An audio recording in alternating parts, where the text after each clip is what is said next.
Bismillahirrahmanirrahim. Assalamualaikum warahmatullahi wabarakatuh. Alhamdulillah alladzi aujabal hajja wal umrata li ibadi liman istata'a ilaihi sabila. Asyhadu an la ilaha illallah wa asyhadu anna Muhammadar Rasulullah sallallahu alaihi wasallam wa ala alihi wa ashabihi amma ba'du. Saudaraku sekalian yang semoga selalu dirahmati oleh Allah, ketika kita berbicara tentang haji atau umroh, tentu tidak bisa lepas dari yang namanya miqat. Di kesempatan kali ini saya akan membahas seputar miqat. Apa pengertian miqat?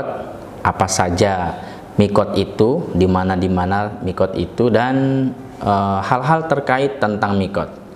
Baik, yang pertama kita bahas apa itu miqat. Secara bahasa, miqat itu adalah batas.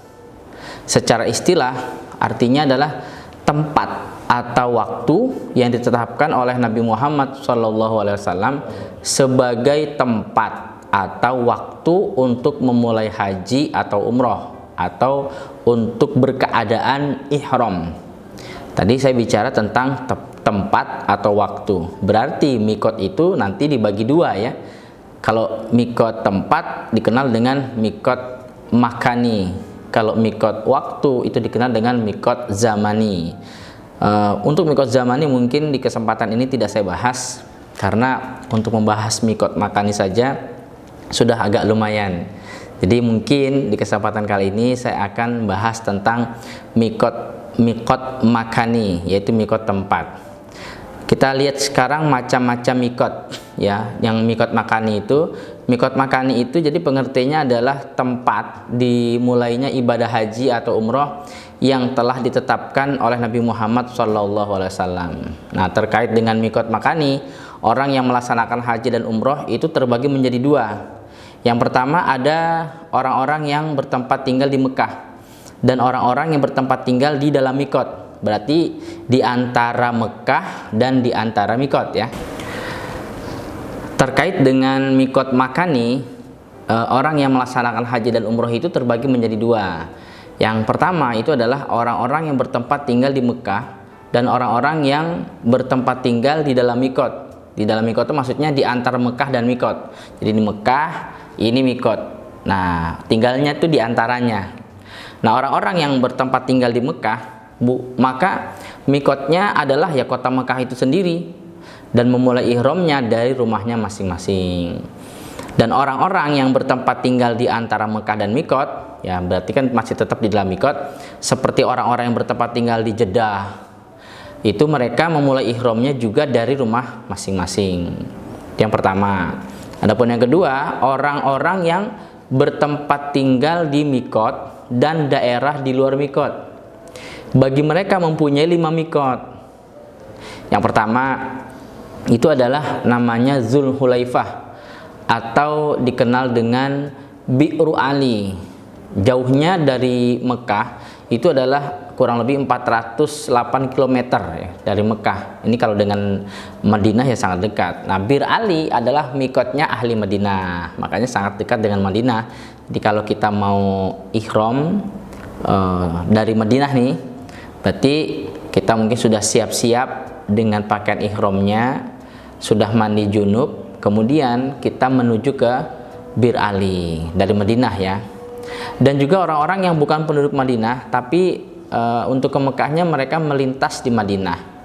Yang kedua itu adalah Juhfah, jaraknya kurang lebih 186 km dari Mekah.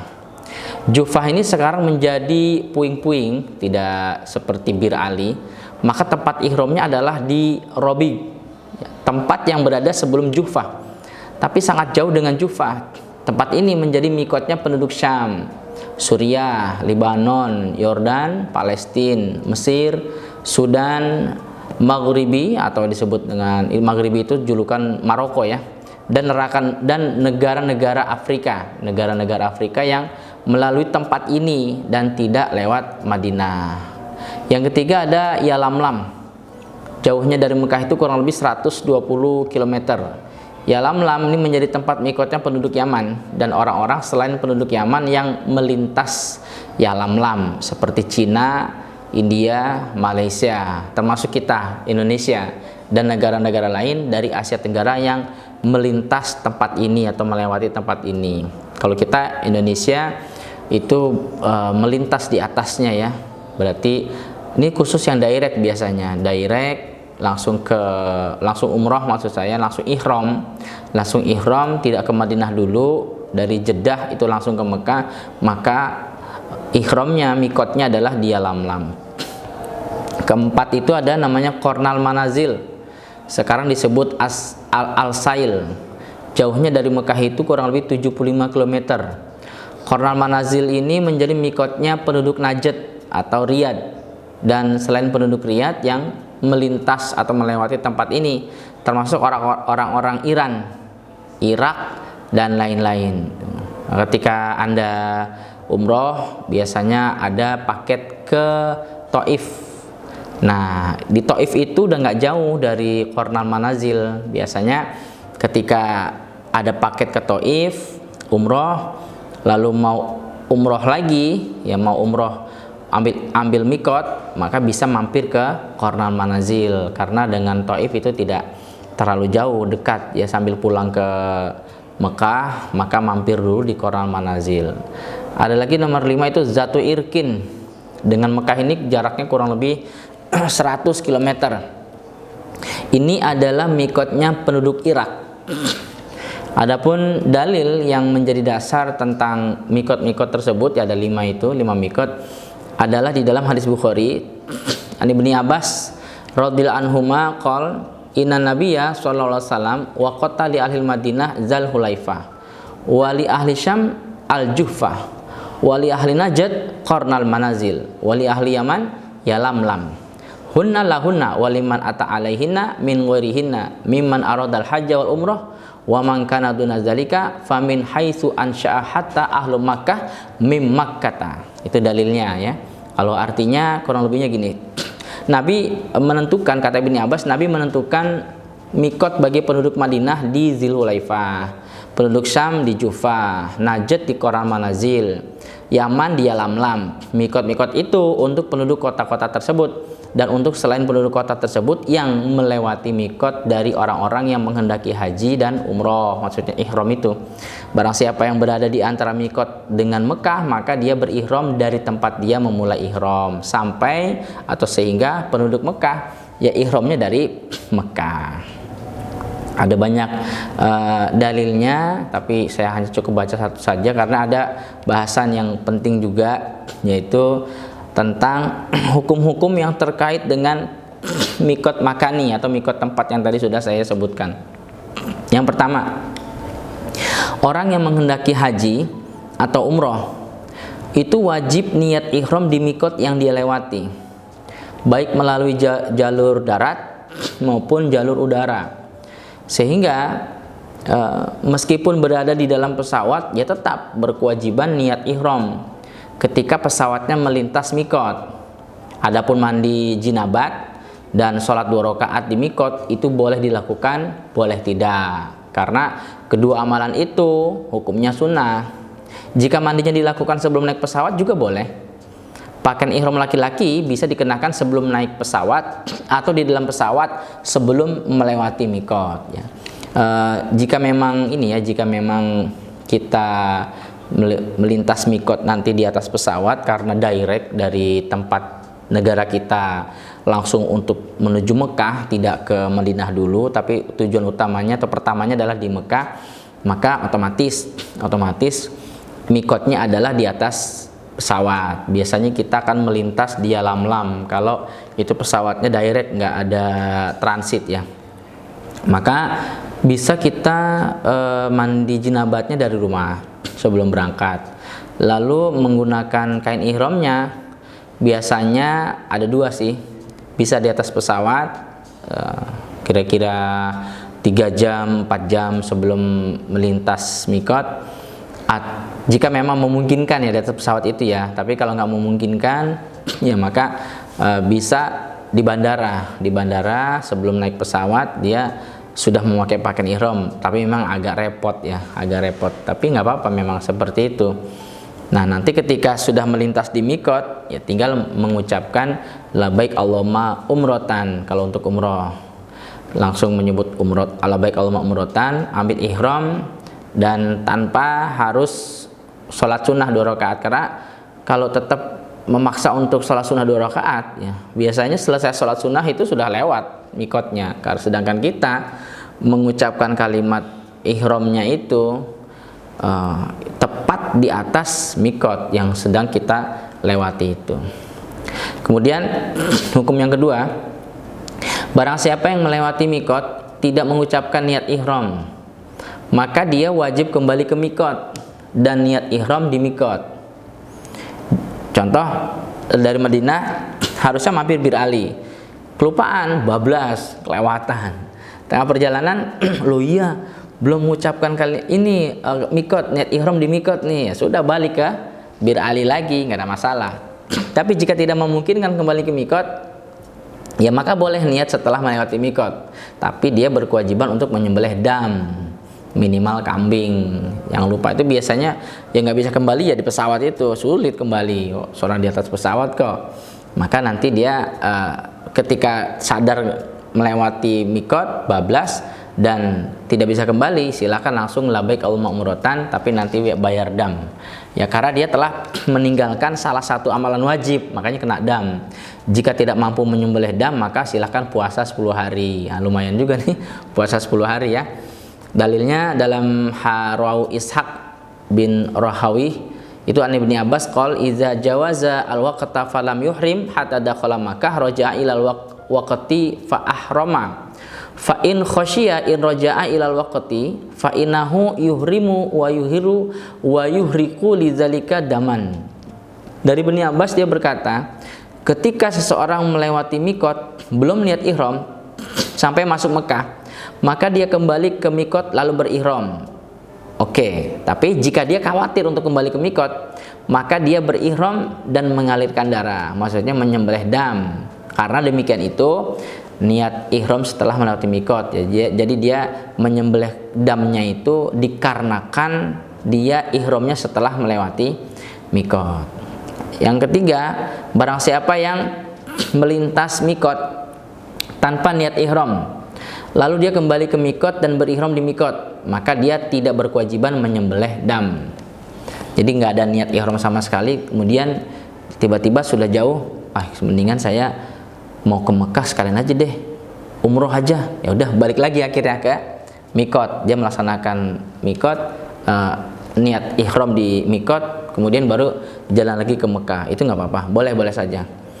Yang selanjutnya adalah barang siapa yang melewati 2 mikot, contohnya ya sudah di atas pesawat melintas di Yalamlam, tapi kemudian dia dari Jeddah ke Madinah dulu, atau langsung landingnya di bandara Madinah, nanti kan akan melewati Bir Ali ya, jadi berarti melintas di 2 mikot, maka dia boleh niat ihram di salah satu mikot yang dilewati ya. Kalau jamaah haji yang kloter pertama itu biasanya memang sebelum ke Mekah singgahnya kan ke Madinah ya, yang tadi saya bilang itu. Berarti melewati 2 mikot yaitu Yalamlam dan Dzulhulaifah atau Bir Ali. Maka diperbolehkan berihram di salah satu 2 mikot tersebut. Karena salah satu tujuan disyariatkan berihram di mikot adalah untuk mengagungkan tanah haram atau Mekah sebelum masuk di dalamnya. Hal ini bisa dilakukan dengan berihram di mikot yang pertama maupun yang kedua. Tapi biasanya ngambil yang kedua. Kalau ngambilnya di yang pertama di Yalamlam, wah agak repot ya. Jadi lebih lama keadaan ihramnya, kan nggak boleh wangi-wangian, nggak boleh bersenggama dengan istri. Sedangkan di Madinah belum melaksanakan haji atau umroh. Toh juga ketika akan berangkat ke Mekah dari Madinah melintas di mikot pula, maka sebaiknya memang kebanyakan mengambilnya mikotnya adalah di Bir Ali, tidak di Yalamlam. Selanjutnya adalah orang yang rute perjalanannya menuju Mekah tidak melewati salah satu dari 5 mikot di atas, maka dia memulai ihramnya ketika berada di daerah yang lurus dengan salah satu dari 5 mikot. Contoh nih, jamaah haji atau umroh, dia naik kereta cepat Haramain dari Madinah menuju Mekah, maka niat ihramnya ketika keretanya lurus dengan Dzulhulaifah. Biasanya nanti ada pengumuman ya, di kereta itu. Dalilnya ini, An Ibnu Umar radhiyallahu anhu maqal lamma futiha hazani al-misrani atau Umar faqalu ya Amirul Mukminin inna Rasulullah sallallahu alaihi wasallam hadda li ahli Najdin qarnan wa huwa jaurun antorikina wa inna in aradna qarnan syaqqa alaina qal fanzuru hazwaha min tariqikum fahadalahum zata irkin rawahu Bukhari. Dari Ibnu Umar, dia berkata ketika dua kota ini yaitu Basrah dan Kufah telah ditaklukkan oleh orang Islam, mereka datang kepada Khalifah Umar. Mereka berkata begini, wahai Amirul Mukminin, wahai Umar bin Khattab, sesungguhnya Rasulullah SAW telah menentukan batas mikot bagi penduduk Najd di Qarn al-Manazil, dan kota Qarn itu kan menyimpang dari jalan kami menuju Mekah, maksudnya jauh-jauh sekali. Jika kami harus datang ke Qarn dulu untuk mengambil mikot, maka itu berat bagi kami. Bagaimana dong solusinya? Lalu kata Umar, lihatlah daerah yang lurus dengan Qarn dari jalan kalian menuju Mekah. Akhirnya Umar menentukan mikotnya mereka itu adalah Zatu Irkin. Jadi ini dalil yang dipakai ketika naik kereta cepat ya Haramain, itu nanti mikotnya adalah di daerah yang memang lurus dengan mikot yang telah ditentukan itu. Selanjutnya adalah orang yang akan melaksanakan ibadah haji atau umroh diperbolehkan niat ihram sebelum sampai mikot, sehingga jamaah haji yang datang dari Indonesia ketika khawatir tidak mendengar informasi dari kru pesawat bahwa pesawat akan melintas mikot Yalamlam, itu boleh untuk niat ihram haji sebelum sampai di mikot Yalamlam. Begitu juga jamaah haji atau umroh yang naik kereta cepat dari Madinah menuju Mekah ketika tidak mengetahui tempat yang lurus dengan Dzulhulaifah, khawatir ya nggak mendengar informasi, takutnya lagi tidur, informasinya akhirnya bablas, maka diperbolehkan untuk niat ihram sebelum keretanya berangkat. Dari Ibnu Munzir berkata, ajma'u ala anna man ahrama qabla al-miqat annahu muhrimun fil ijma' li Ibnu Munzir. Kata Ibnu Munzir, para ulama itu telah berijma, sepakat bahwa sesungguhnya orang yang niat ihram sebelum sampai di mikot, maka sesungguhnya dia orang yang berihram. Kemudian yang terakhir, wanita yang haid atau nifas tetap berkewajiban untuk niat ihram di mikot yang dilewati. Berdasarkan dalil an Aisyah radhiyallahu anha qalat nufisat Asma bintu Umais bi Muhammad bin Abi Bakar bi syajarah fa amara Rasulullah sallallahu alaihi wasallam Abu Bakrin ya'muruha an taghtasila wa tuhillu. Rawahu Muslim. Dari Aisyah radhiyallahu anha, dia berkata Asma binti Umais telah melahirkan Muhammad bin Abi Bakar di dekat pohon Dzulhulaifah.